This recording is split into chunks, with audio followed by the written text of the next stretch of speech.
Hey everybody, this is Doug with Artfully Rogue, and in this video we're going to talk about how to make those really cool wind sculptures spin. Let's get started.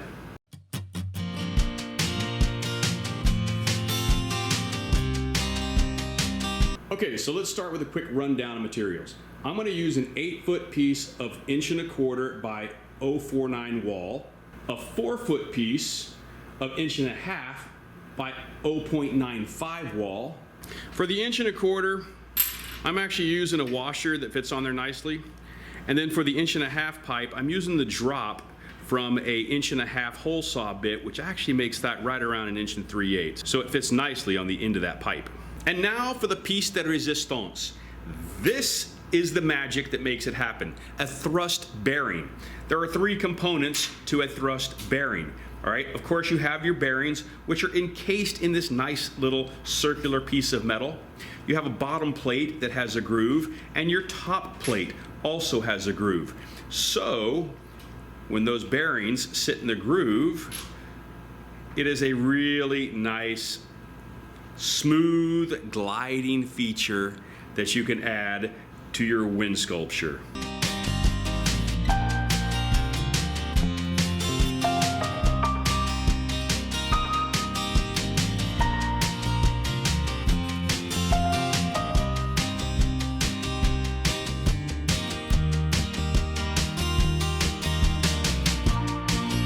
Okay, so the next part, after you've got the 2 tops welded on your 2 pipes, you want to take one of the top or bottom pieces of your thrust bearing, and on the opposite side that doesn't have the groove, you want to lay that on top of your 1¼ pipe. Now, if you have the capability and the skill to TIG this to the top of that pipe, you can do that. I don't trust my TIG abilities when dealing with something this minute. So I'm going to cheat a little bit, and I'm going to use a product that is, it's a VHB tape. It's a double-sided, super sticky tape, and I'm going to put that on the back side of one of these plates. And that's what we're going to do next.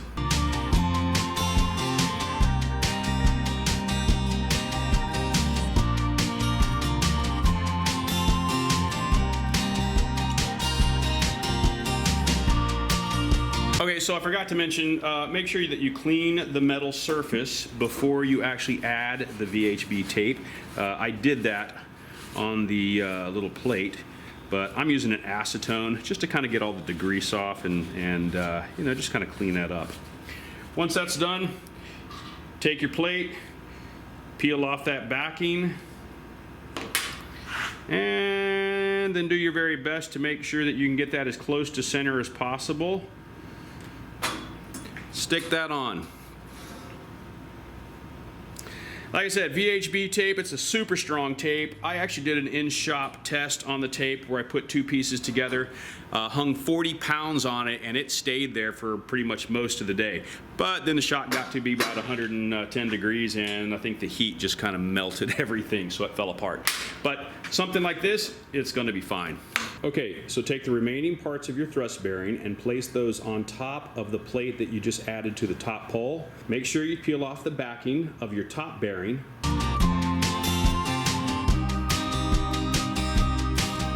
Okay, so the next part is the design part. You know, what kind of wind blades do you want? You can get as decorative as you want.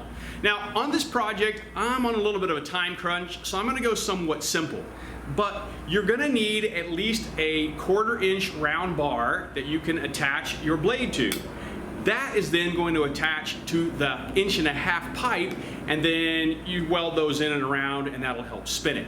So I'm making a simple oval, and then I'm going to cup it to kind of help catch the wind. Now, the design you choose may be determined by the method in which you have to cut it out. You can use shears.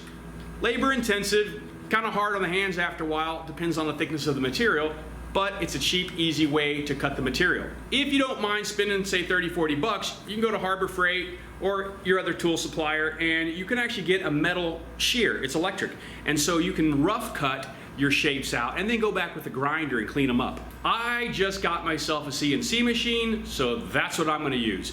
I'm going to draw it up, and then I'm going to cut them out so I can do this in bulk and do this quick. So to help get that cupped look, and because we're doing so many of them, I'm going to make a quick jig that I can grind out the wood into a little bit of a bowl shape. And then I can put the plate inside there with a hammer, pound it out, and then I can get pretty consistent with everything I'm doing.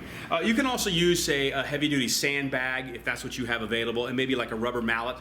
That will help get that shape as well. One of the tools that I'm going to use is the Arbor Tech ball gouge. I picked this up at a local wood supplier. It goes right onto the 4-inch angle grinder, and it will take away a lot of this wood in a short amount of time, which is really kind of what I want to do right now.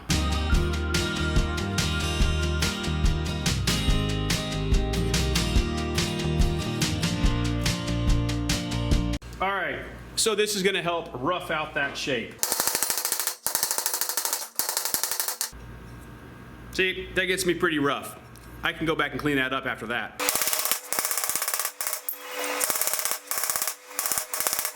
So I don't have a blandishing hammer, but I do have this little English wheel, and it's going to kind of help take out some of those hammer marks that are in there.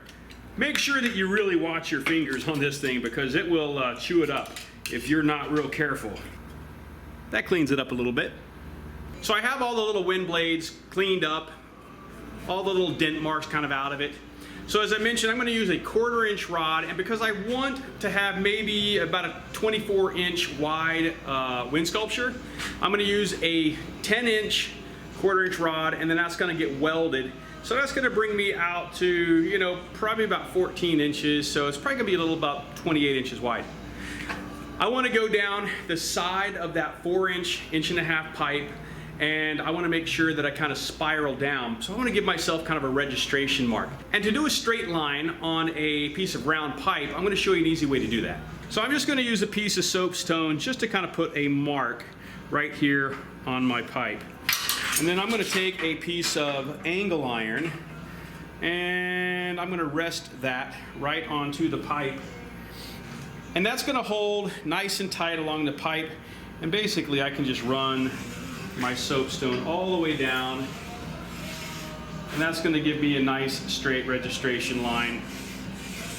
And that will help me figure out exactly where I want to put everything on the pipe.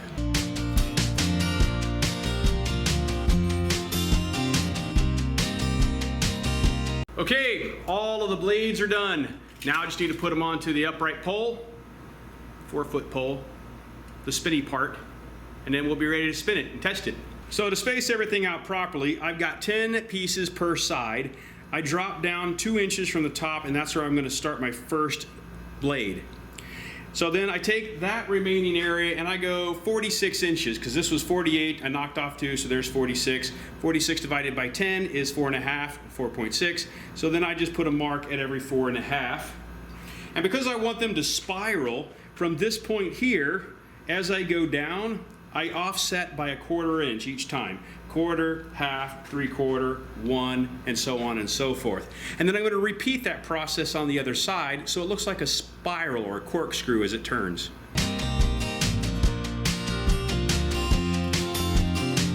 So once you get one side tacked in, you want to make sure that everything is kind of lining up nice and even before you actually go ahead and fully weld everything in place.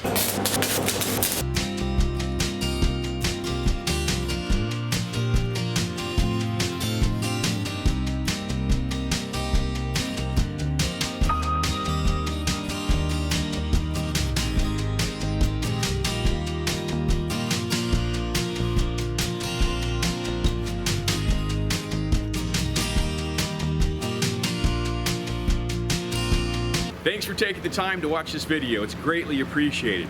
And I want to give a quick shout out to my Patreon supporters, Barry and Marlene Rush, Judy Clothier, and Funkiss Artistic Creations. They help make videos like this possible. We'll see you in the next video.